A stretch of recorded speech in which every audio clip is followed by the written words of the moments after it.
All right, everybody, we will go ahead and begin. So just a couple reminders. So we have the poll that we just launched for the beginning, kind of where are you in your AI knowledge currently? And at the very end of the session, we will have another poll to kind of give us an idea of how much you learned during the session. So we will go ahead and launch that at the end. We also have a few questions in the chat box. If everybody could take a minute to just look over those questions and put your replies in, and just help us kind of have a better idea of where everybody is in terms of AI knowledge and things like that. So I will begin by introducing one of our speakers here, Aaliyah Abbas. Aaliyah Abbas is an accomplished and recognized economic development professional based in Toronto, Ontario, Canada. Holds a Master of Arts degree in Geography, specializing in local economic development from York University. She has received international recognition for her exceptional work, including the prestigious 2023 Top 40 Under 40 Award by DCI and Jordan Consulting at the International Economic Development Council Leadership Summit. Additionally, she was honored with the Bright Ideas Award from the Economic Developers Council of Ontario for her outstanding performance measurement metrics report, which has significantly aided economic recovery efforts post-COVID-19. As the CEO and founder of Aaliyah Consulting economic development firm, Aaliyah utilizes her experience in disaster and emergency management, business continuity, and economic development strategies to support organizations in disaster preparedness and business continuity planning. Her firm also excels in developing comprehensive economic development strategies encompassing areas such as business retention and expansion, foreign direct investment, strategic community planning. Aaliyah's contributions extend beyond her firm as she actively collaborates with esteemed organizations and serves as a member of advisory committees. She is also a prolific writer, co-authoring articles on critical topics like supply chain management and economic recovery, and has been sought after as a trusted resource by various engagement. It consistently empowers economic developers across North America to enhance their strategies and achieve sustainable economic progress. Wow, Aaliyah, thank you for being here. And so Aaliyah here will go ahead and introduce our next speaker, Mr. Dean Whitaker. Yes. Hi, everyone. Pleasure to have you all, and a pleasure to know Dean myself as a mentor and as a friend. So Dean Whitaker is the president and CEO of Whitaker Associates Incorporated, a data analytic company providing target marketing research and trend analysis to economic development, real estate, and corporate clients. Whitaker Associates specializes in identifying business opportunities for their clients by predicting corporate behavior using proprietary predictive analytic algorithm. With 30 years of experience in economic development at the city, county, and state levels, Mr. Whitaker brings wisdom and perspective to regional economic development issues. As a time traveler, he provides insight into an understanding of the trends impacting our possible, probable, and preferred futures. Mr. Whitaker is a graduate of the Economic Development Institute of the University of Oklahoma, where he taught the application of information technology to economic development for many years. He is certified in economic development by the International Economic Development Council. His academic credentials are from Illinois State University and the University of Illinois. Before founding Whitaker Associates, Mr. Whitaker served as the director of the Center of Entrepreneurial Resources and Applied Research and the Economic Development Academy at Ball State University. Mr. Whitaker is a frequent blogger, author, and speaker on the trends impacting economic development and how communities can prepare for a better future. So no further ado, Mr. Whitaker. Aaliyah, thank you so much for the kind introduction, just like I wrote it. I really appreciate you taking the time to do that. And what that really says is I've been around a long time. That's really what all that says. Anyway, let's kind of take a look at where we're going and what we're going to cover today. We're going to begin by kind of talking about some of the definitions of AI, what it is. We'll discuss some of the things that are happening right now and how those are going to be impacting where we're going next. We'll have a little Q&A. We'll have a Q&A at the end. So if you want to save your questions or put them in the chat box, that would be cool. And then we'll be able to go from there. So again, thank you for joining us. We're delighted that you're here. And again, this is a collaborative effort. A couple things we need to remember is that this has only been around now for a very short time. So if we look at things like ChatGPT and some of the other tools that are out there, they've only been in less than a year. So when you think about the speed at which the technology is changing, it is changing so fast that it's hard to keep up. And I'll go into a little bit more of that when we get a little further into the presentation, because the speed at which it's changing is exponential. We're trying to catch up at a linear pace, and that means that we're going to have to take a shortcut to get there. One way to do that is to be able to use the chat tools to help us learn. And we'll talk a little more about that in a moment. So defining what is the stuff called AI? So what is it? Artificial intelligence. Well, some of the people will call it, it's trying to be human. It's an imitation of a human being, and that's kind of what chat's trying to do. It's trying to communicate with us in a way that we can understand. So no more assembly code and programming, but rather a text-based, at least initially, and some are now becoming more audio-based interaction between a software program called AI and ourselves.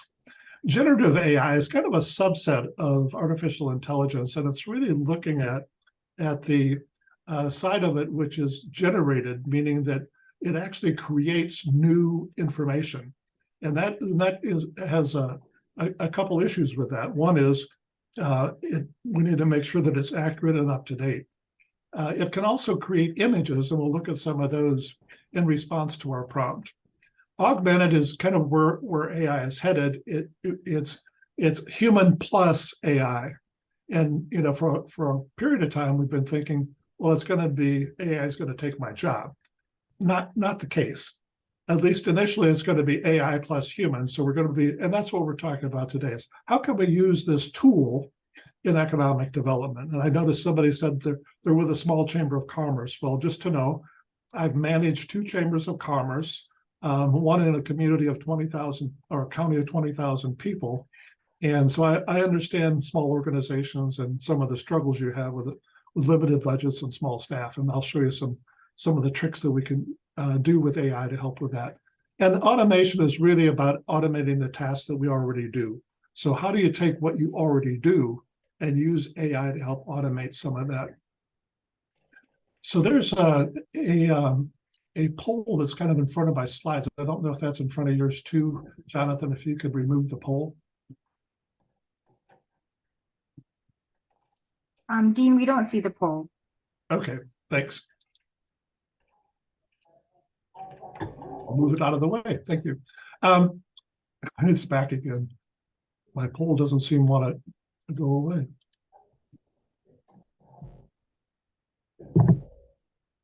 Hold on just a sec. So the potential for AI is good is very great. We see a lot of opportunities now to use this technology in medicine and developing new treatments for medical issues. We see it in a number of ways. Education is probably where we're going to see it the most, and healthcare are probably the 2 areas, and also helping us with some environmental issues. So we're starting to see some positive aspects of it. There's always the dark side with technology, and the dark side here happens to be some of the misinformation that it can also create. And that, as I'm sure some of you know, it can create an image of somebody and have them actually speaking as that person would talk. And you're going to have a hard time telling real from not real. And so that gets back to where does your information come from, and do you trust it? So that, and I bring up ethics because I think it's a very important point. As many of you know, the International Economic Development Council has ethics as a very fundamental function within its mission statement.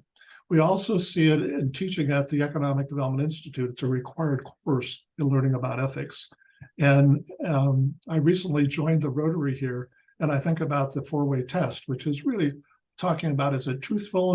Does it build better relationships? Is it fair to everyone? And does it bring about the things that we want it to do? Andrew Ng, who is with Stanford University, is a professor, probably one of the best known professors about artificial intelligence. And there's a YouTube video that he speaks on, which talks about the ethics issues within AI. And he really says there have been companies that they have been asked to start. He does a lot of entrepreneurial things and a lot of startup companies. And he said they've turned them down because what they've been asked to do, he didn't consider was ethical. So you want to think about, is it ethical? We had a very interesting thing happen when we were using Claude to edit an email, and I was sending it to one of our clients in the state of Washington, and it was about the defense industry. As many of you may know, the defense industry right now is running huge backlogs. And if you have a defense contractor in your community, you know they're running 3 and 4 year backlogs trying to supply all the weapons that the world is asking for. Now we're as a country, we're a major exporter of weapons, which I'm not sure is a good thing or a bad thing, but we are. And anyway, my response back from Claude was when I edited my email, it said, and I was advocating to our client that they should target the defense industry. And Claude came back and said, "Are you sure you want to do that? Is that an ethical thing to be asking your client to do?" And it kind of took me back a bit. You know, Claude is asking me whether that's something I should be doing. I thought that was kind of an interesting. Anyway, the difference between ChatGPT and Claude is Claude has an ethics filter in it. ChatGPT does not. So when I ran the same email through ChatGPT, never missed a beat, gave me the edited version of my email. So you can see some of the differences going on within the chatbots now. The potential for risk at AI is pretty great. There's some that you won't think about beyond the ethics. And one of those is losing our ability to solve problems. When we have an artificial intelligence solve the problem for us, what do we lose? All right. What happens when a chatbot creates the outline for our conversation today? What happens when a chatbot creates these slides that we're looking at? What happens when it creates the strategy for your organization? You didn't do the blood, sweat, and tears of developing that strategy. Is it your strategy or is it the chat strategy? And so it really matters how we look at that AI tool and how we're using it. So there's a risk there that we want to think about. And there's some unintended consequences. So kind of keep that in the back of your mind. There's a very interesting thing that just happened, which was the end of the actors' strike. And it was resolved because the concern was with AI, we can now create actors, we can now create movies, and pretty soon we don't need actors and we don't need screenwriters. And so the whole idea coming out of that was the fear that the Actors Guild and Screenwriters Guild had about going forward with doing that, creating those artificial intelligent movies. So they've resolved it, and I don't know all the details, but the point is we're going to see this over and over. As AI keeps creeping into the job market, we're going to see more and more organizations organized. For one, we're going to see more union activity, I think, around this idea. How is AI going to affect our job? And how is it going to affect economic development is really what we're talking about today. What if a chat bot could do site location research for a company and help them evaluate the communities to locate in? Do you get disintermediated in that process? Well, my intention isn't to provoke fear here, but it's just saying we need to keep an eye on it and look at the risks that it presents.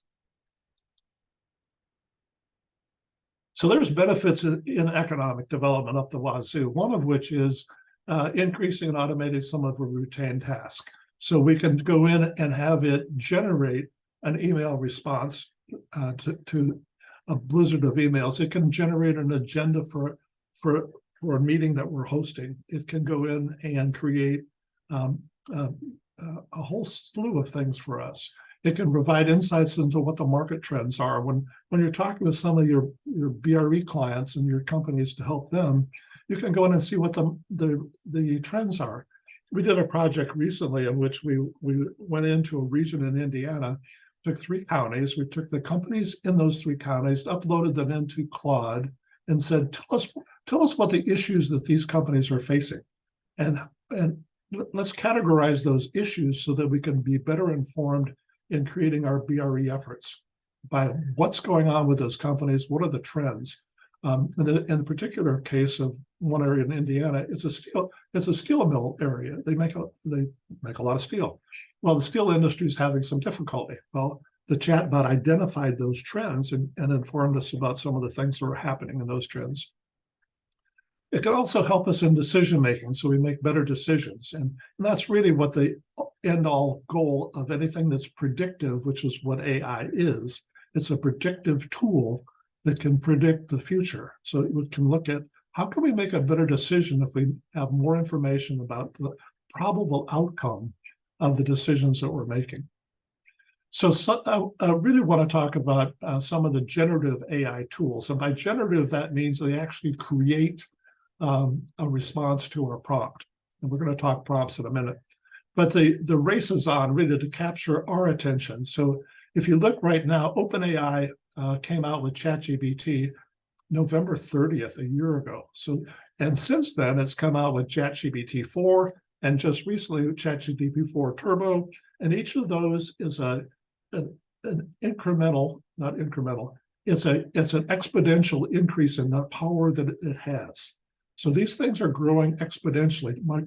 If you recall Moore's law, the power of the computer doubled every 18 months. Chatbots are doing the same thing. They're following Moore's law in terms of the capabilities are doubling at least every 12 months.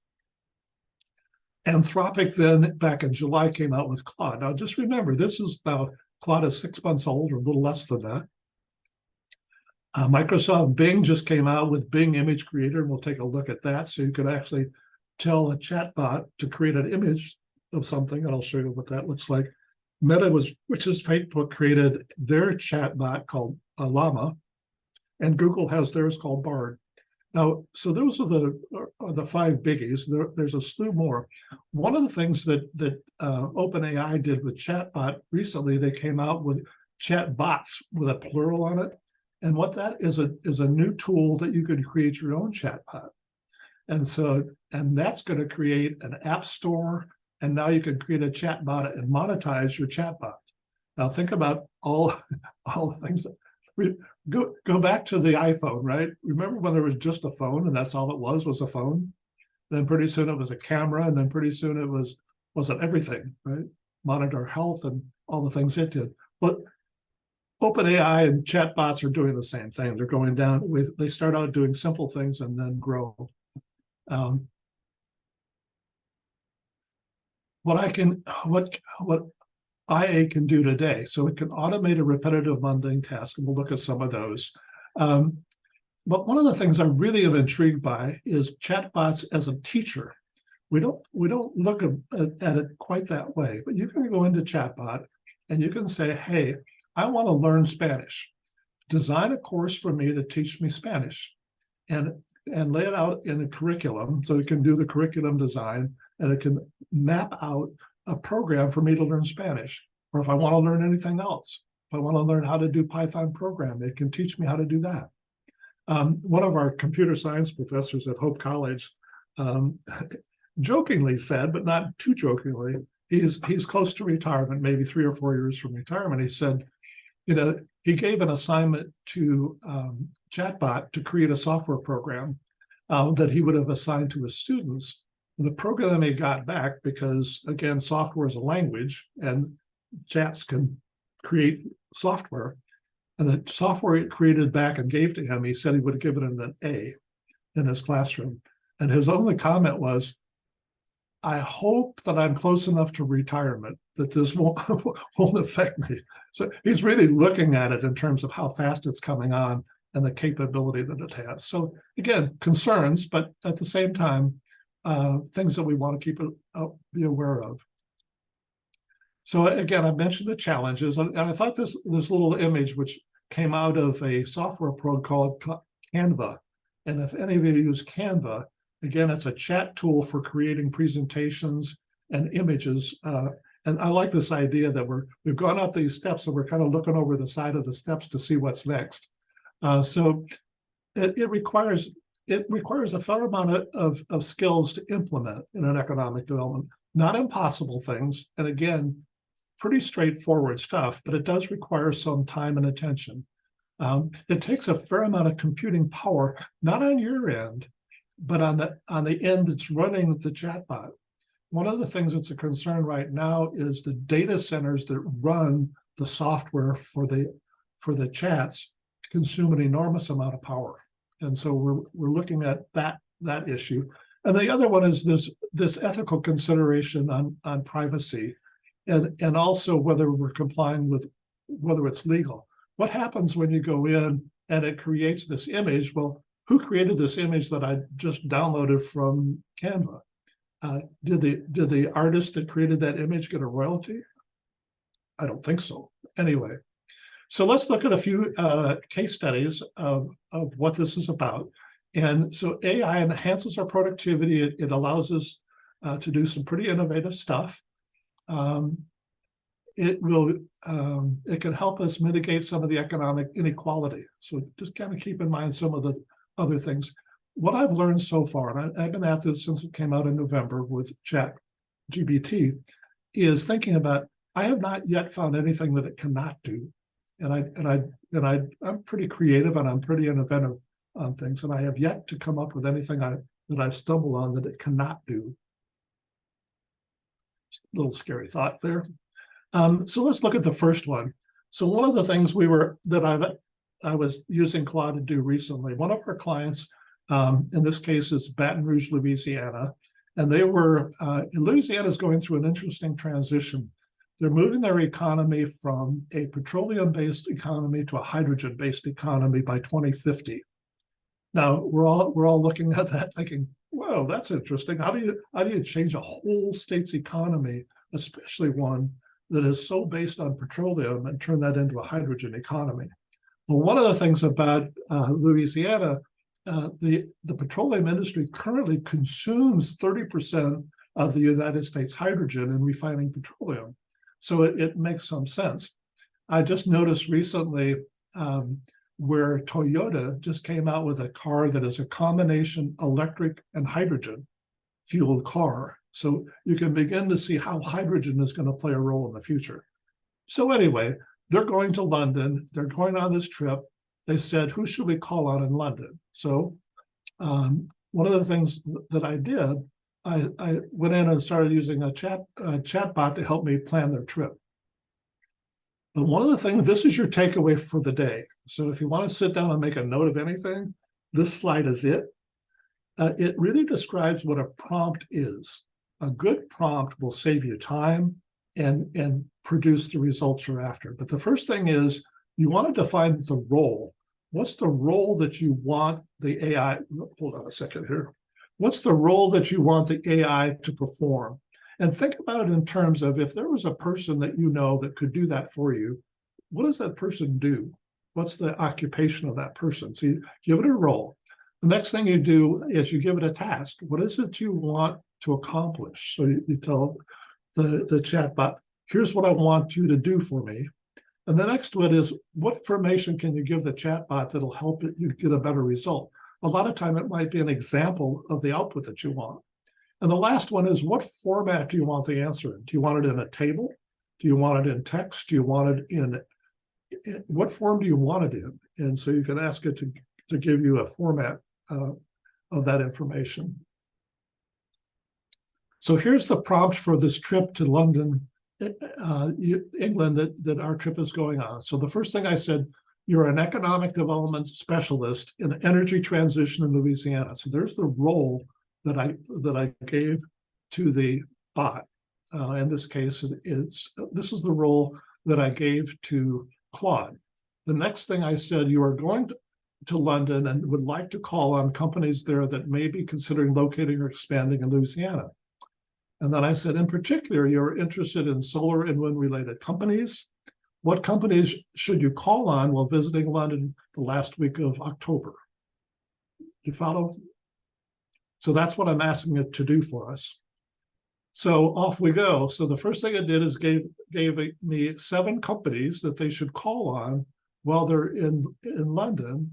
And so these are some companies in solar and wind related activities.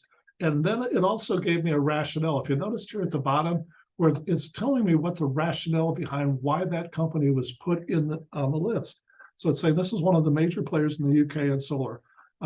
They're interested in opportunities in Louisiana given state incentives. And so you understand the benefit that just did. So it said, here's the company to call on, here's why you should go talk to them, and here's who they are and where they're located.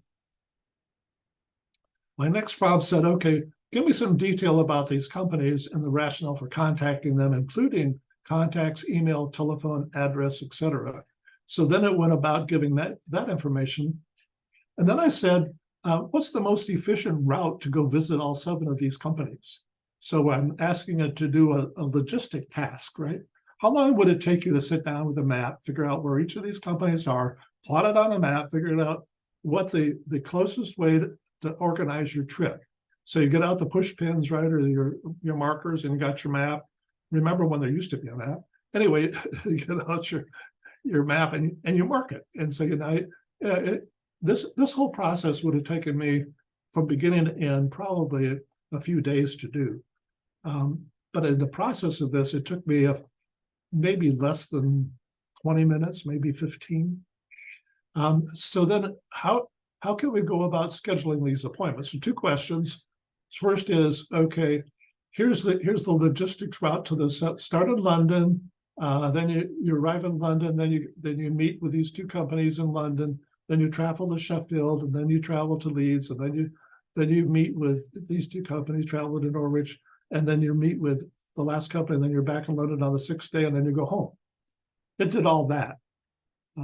Just created that itinerary for us for our trip. You can plan your vacation this way too, by the way. If you're taking a trip somewhere, you can say, hey, I'm taking a trip. Here's where I'm going. What do I need to see, and how do I get there? To schedule the appointments, then Claude said, here's the things you need to do. So email, contact list, introduce yourself, request 30 to 60. So these are the things it's telling me to do in my email. Follow up by phone, aim to schedule meetings at least 4 weeks in advance. For companies located together, propose a joint meeting. And that was a good suggestion if you think about it, because you're going there for the same purpose. So why not save a little time for everyone and meet with 2 companies at the same time? I hadn't thought of that. And then it goes on to say, let me know if you need more help, which is interesting. So as I said, here's our itinerary, and then we're off to London. So that's the next thing that I asked ChatGPT to do, was to create a business retention strategy. In this case, it was for Miami-Dade County.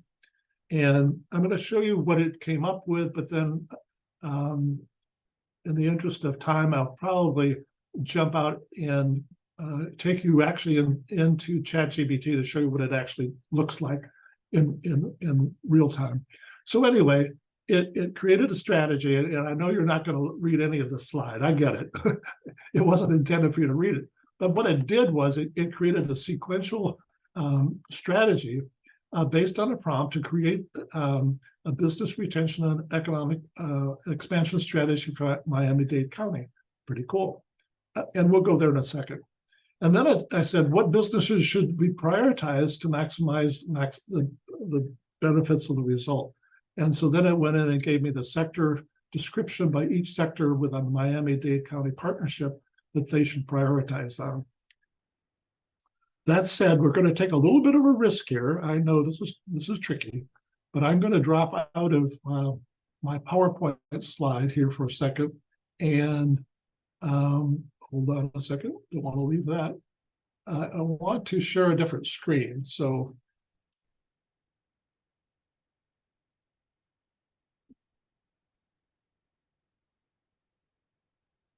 let's see more.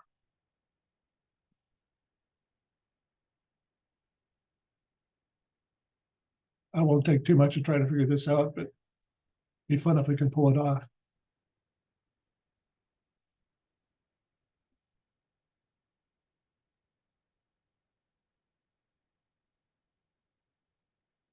Can you see my screen? My ChatGPT screen? Aaliyah, can you see it? Yes, we can see your ChatGPT screen. Yeah, so this is ChatGPT 4. That's what I'm working in. And by the way, I choose to go with the paid version of these because it's faster, more complete, and it's $20 a month. So for what it saves me on time, and there's a lot more capability in the paid version than the unpaid version. So it's basically worth the $20. I think you're going to find it when you start using it. So anyway, so we're creating this strategy. This is back, and so sure thing, we're going to create this strategy so that, and so this is my prompt. This is the results that it gave me back. So it gave me an executive summary of what it is that our strategy is going to do. It talked about the retention and expansion, the objectives that we have. We're attracting new business, we're promoting expansion. Then it said key focus areas. These are the 4 areas that it said we should focus our BRE effort on, part of our strategy. Technology innovation, tourism, and these areas. It also said health and life sciences. Hadn't thought about that. So there was some very interesting categories that came up with that I hadn't considered. And a lot of times the ChatGPT and Claude are good tools for idea generation. So you want to think about them in terms of what kind of ideas will these help me create? Business retention, again, needs assessment, support services, regulatory assistance. So this is some of the things it says that our strategy should be composed of. Access to capital, workforce development, you bet. Site selection and site development are some of the things that we can offer as part of our BRE strategy. And last, it talks a little about attracting and marketing campaign initiative that we should be thinking about offering, and a relocation assistance program. Implementation is important in any strategy. So it's saying foreign partnerships. Interestingly enough, Miami-Dade County partnerships have 30 economic development partners. So they've really gone out and formed a lot of partnerships. Securing the funding is a part of your implementation strategy. And that's one of the things that Miami-Dade County has been working on, is getting the funding for their BRE efforts. And then monitor and evaluate. So establish the metrics that you're going to evaluate this process on. And again, chat can help us create a system to monitor and evaluate the success of our BRE effort. And the last, it can help us communicate. So one of the things you do, oftentimes you're communicating in your BRE effort, you want to have ongoing communication, and you can set up an ongoing ChatGPT to help with social media to create the content that would be of interest to your BRE clients. And then what business sector should you prioritize? So again, ChatGPT comes back and says technology innovation, some of the same things we saw before, but then it added a couple more. Trade and logistics wasn't in there before. Real estate and construction. We're in Miami, Florida, right?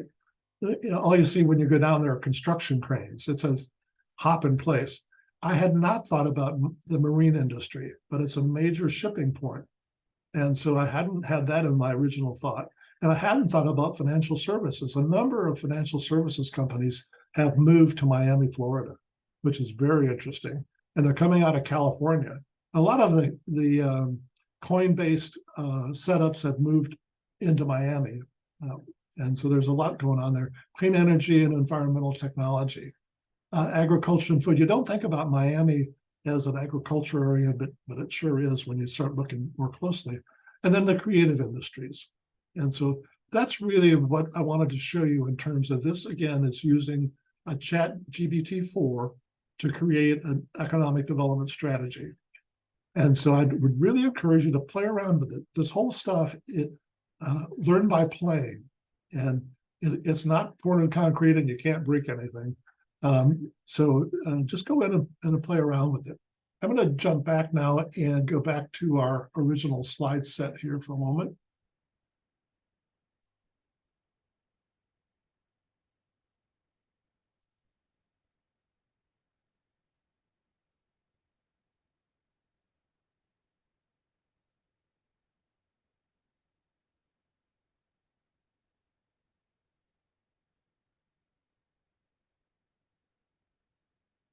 So we're almost coming into the home stretch here in just a moment.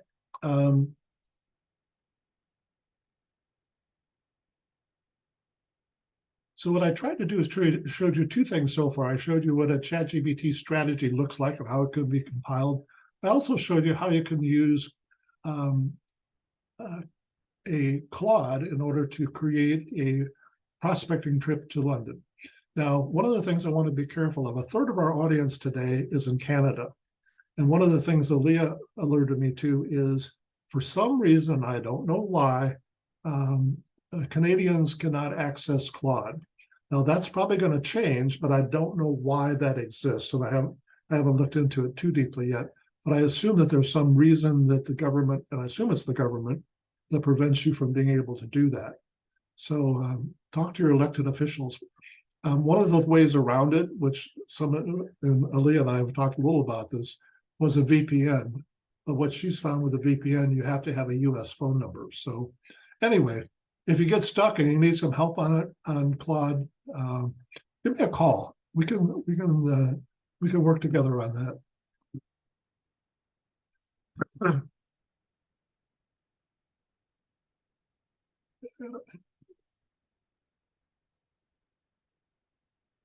So one of the things that I was playing around with is using Bing Image Creator. So if you remember, Microsoft has created Bing, and within Bing is something, when you go into Bing, you'll see something called Image Creator. And I've been a sailor for a number of years, and any sailors in the audience? Maybe a few. So I gave it one simple prompt, and it was a very simple prompt, and it was create an image of a 34-foot saber, which is a brand of a sailboat, on Lake Michigan. That's the whole prompt. And this is the image that it came back with, which I thought was way cool, because that's the only information it had to go from. I want a sailboat. It should look something like a saber, which it does, and it should be on Lake Michigan. So by putting the skyline of Chicago in the background, it tells me that it's on Lake Michigan. So, I mean, think about what went into figuring out that image. It's stunning to me. I'm just blown away by what we're creating with some of this technology. Well, that's about it for me up to this point, and I'm going to jump over, and we're going to go next into what's on your mind. And my question there is, what is on your mind? And let's take a little time for some Q&A. Leah, would you help us manage our Q&A for us?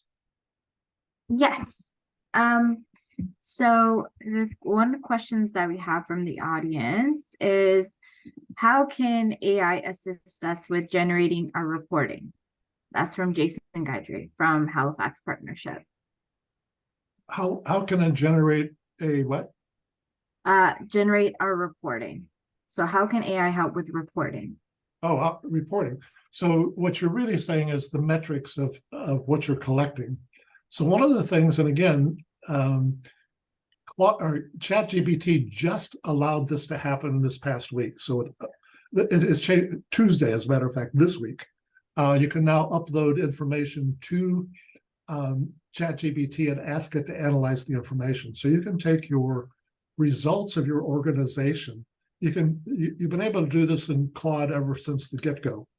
And so since Claude came out in July, you can upload a file. So you take your information out of your lead tracking system, out of your BRE calls that you're making. You can upload that information into Claude and say, analyze this information for me and create a report. One of the things that it can also do, it can take large documents, and up until recently, only Claude could do this, but now ChatGPT can as well. 128,000 character document can go into Claude now, or into ChatGPT, where it was only 7,500 before. So you can take a very large report and tell the AI to summarize. So if you have a large report and you want to have this condensed down to a few bullet points that you can share with your board, you can put that report into ChatGPT or or Claude and say, summarize this report for me, and it'll spit out and say, I want it to be in 300 words or less, and I want it to have the nine of the key points out of this report, and it will generate that report for you. So that's what I would do to answer that question.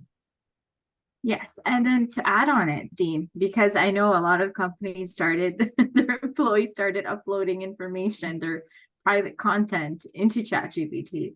What would be your suggestion in terms of workaround for city officials using ChatGPT and providing information? So would you suggest just using the public information or rewording it in a way that it won't pose any troubles for them in the future? Well, I'm not sure I quite understand the question. So in terms of ethics, what would you suggest to them in terms of sharing information from their reports? Yeah, a couple of things. Oh, I see what you're saying.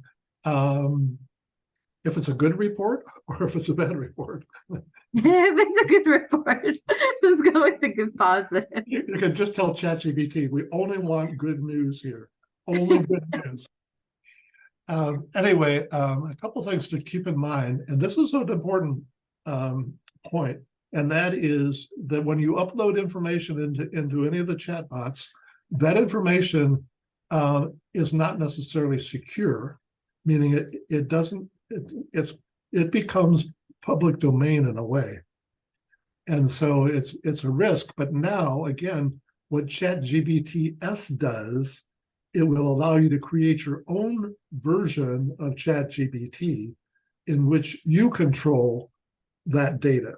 And so they're doing that's the workaround that's coming into vogue now, is that ChatGPT-S that just came out this past Tuesday. Oh, wow. Okay. Moving on to the other question that we had from the audience is, how can AI help us measure the economic impact and outcomes of our work? Yeah, that's a very good question. Obviously, there's been a number of tools over the years that have been created to measure economic impact. Again, going back to what is it that you want to measure? And again, you have to have it will not make up the data for you. You have to give it the data, or you have to collect the data on your own. Well, sort of on your own. It can go in and gather information out of the federal government. Both ChatGPT and Claude can now access the internet. So if it's on the internet, it can go out and find it. So depending on what the information that you're trying to show about your economy is, it will go out and gather that information and put it into a report format for you.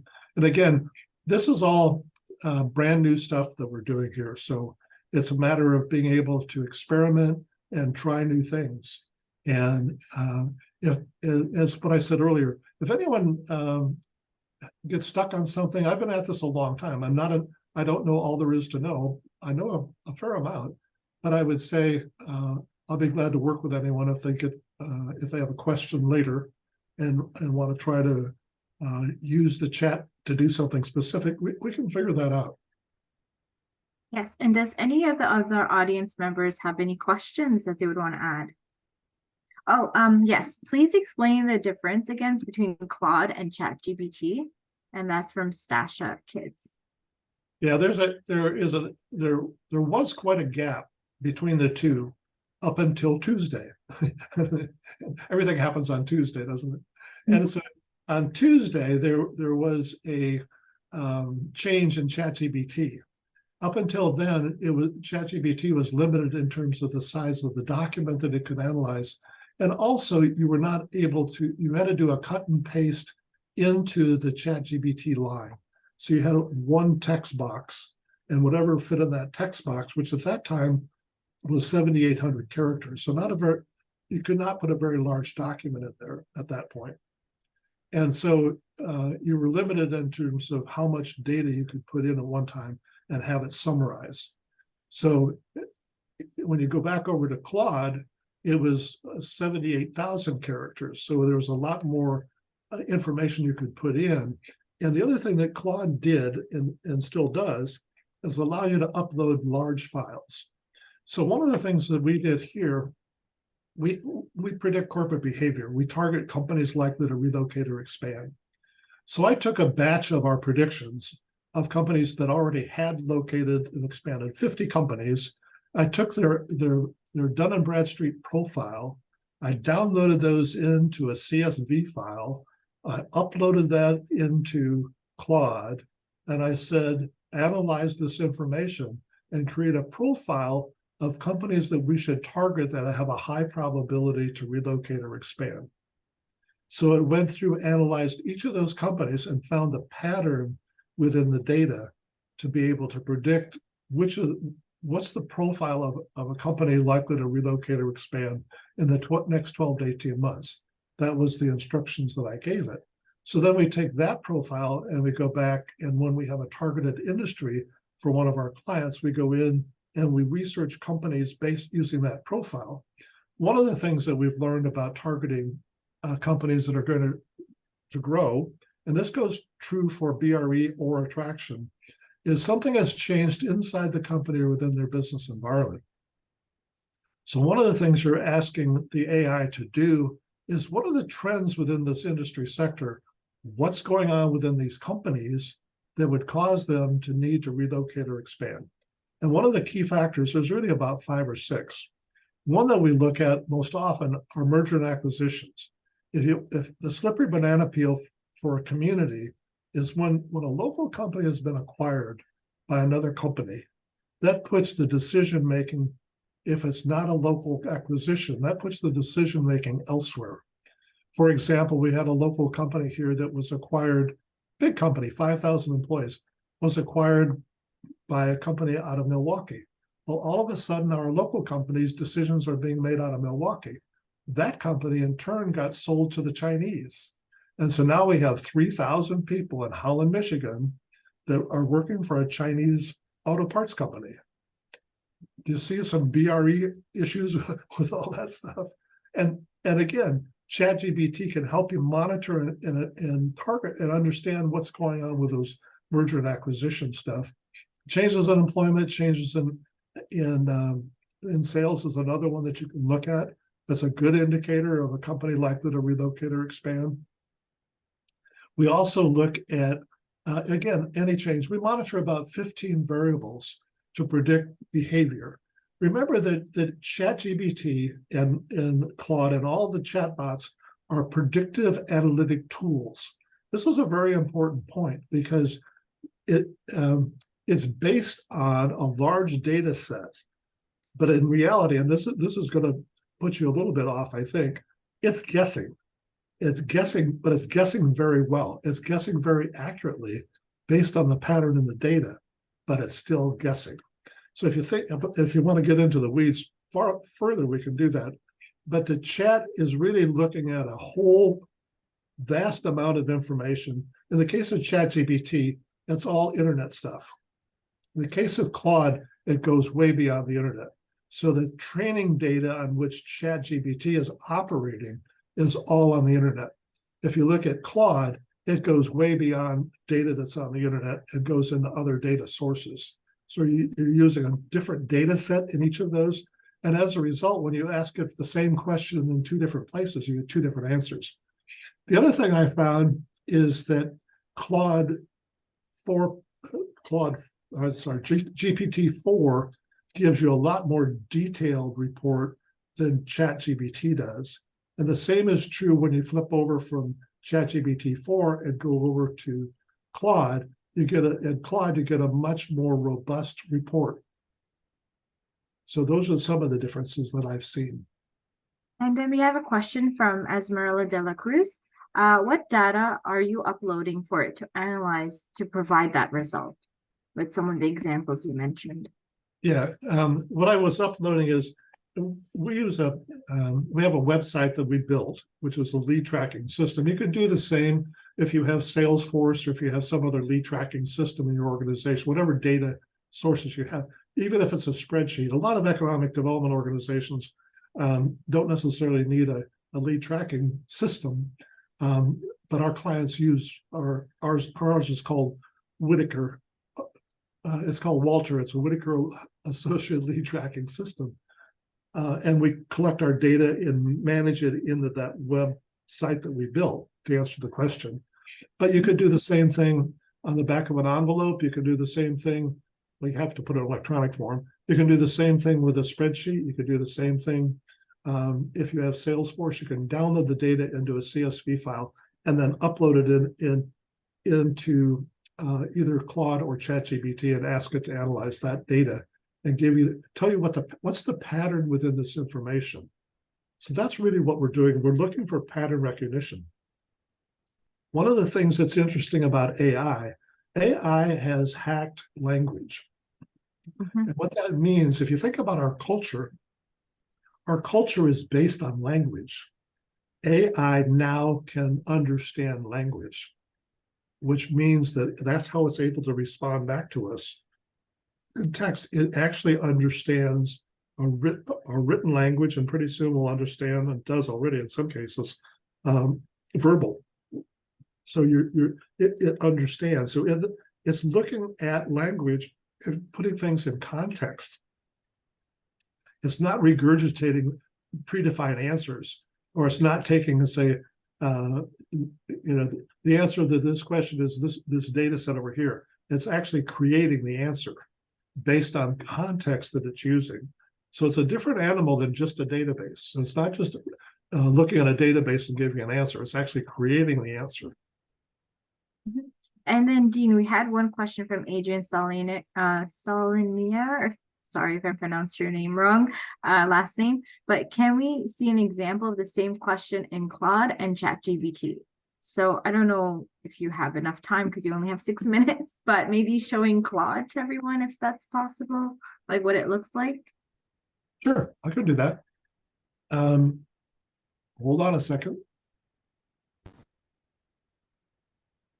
So we saw the example of the Miami-Dade for the BRE strategy. Could you do it one example on Claude of like Miami-Dade and then a BRE strategy and see how it looks like in terms of formatting? Yeah. Let me show this one first. This is going to be Miami-Dade County. So again, this was this is ChatGPT 4, and this is the answer that it gave. And by the way, if you want a copy of this, I can actually send that over to Jonathan, and you can pass that on, Jonathan, if you would, to them. One of the things you'll note, again, this is ChatGPT. So it asks you to say, is this correct or is this not correct? You can give it a rating, and then you can also this clipboard down here. If I clip that, it will clip that whole file and put it into my my clip folder, and so then I can paste it into an email. Oh. And then we had a question from Jason that's in the chat. Are there any intellectual property issues with AI? For instance, if we create a report via ChatGPT, can we use it without worrying about intellectual property issues? The answer is it's a legal question, and I'm not a lawyer, so I'm going to preface it by saying that, but it appears that is not an issue. And ChatGPT on Tuesday had a developers conference where they talked quite a bit about that. The image that I was showing of the sailboat, it's created from scratch. It's not taking someone else's sailboat and pasting it into an image. So it's actually generating that from scratch. And the same with these documents. This was generated from scratch. It didn't take anything out of Miami-Dade County folder and put it into this document. So technically, this is, in my view, this is open source, and especially if you're using it for educational purposes, that gives you a get out of jail free card. But by and large, my view is you could create this and then you could copyright it. And we've talked before about some of the reports that you've created, Aaliyah, on copyrighting and the importance of that. So that you could copyright your report even if it's created by an AI. So a lot of times now I've been doing our newsletter articles for our monthly newsletter, and I'll say, hey, this was created by, I wrote it, and it was edited by Claude. And so I give Claude up kind of a byline on our newsletter. So anyway, let me stop sharing this screen and go back over to, I think maybe I can do that. I think maybe it's the same screen. We It's have the same Few screen. minutes left, Dean. So if anyone has any other questions, I have dropped Dean's LinkedIn profile along with his website for any further questions, and he's more than happy to take any calls to guide and walk you guys through this as well. Well, Leah, And I'm gonna go ahead and launch the ending poll. Yes. We're about to wrap up, so we're just gonna put a poll out here if everybody can go through and answer the question, please. And Okay, the poll thank is you. live. And I believe Dean has put up the Claude AI and how it looks like.